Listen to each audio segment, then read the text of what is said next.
ఆదిలాబాద్ జిల్లాలో భారీగా గంజాయి పట్టుబడింది. జిల్లాలోని ఊట్నూరు నుంచి మహారాష్ట్రలోని అమరావతికి అక్రమంగా తరలిస్తున్న 92 కిలోల గంజాయిని ఆదిలాబాద్ పోలీసులు స్వాధీనం చేసుకున్నారు. 3 అంతర్రాష్ట్ర స్మగ్లర్లను అరెస్ట్ చేశారు. ఊట్నూరుకు చెందిన మహమ్మద్ సద్దాం, రెహమాన్ ఖాన్, పవర్ రాజు, శ్రీకర్ గత కొన్ని రోజులుగా ఆంధ్ర, ఒడిశా ప్రాంతాల నుంచి గంజాయిని తక్కువ ధరకు కొనుగోలు చేసి మహారాష్ట్రలో అధిక ధరలకు అమ్ముతున్నారని ఎస్పీ ఉదయ్ కుమార్ రెడ్డి తెలిపారు.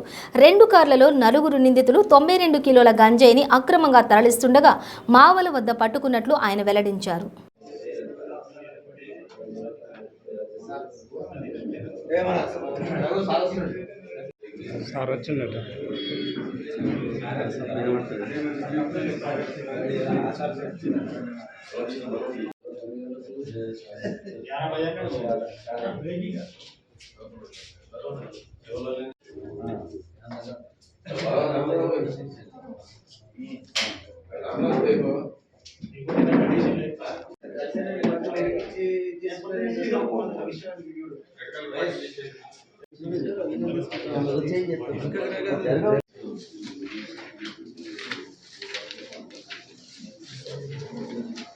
దీని మీద మన జిల్లాలో చూస్తే పాత కేసులు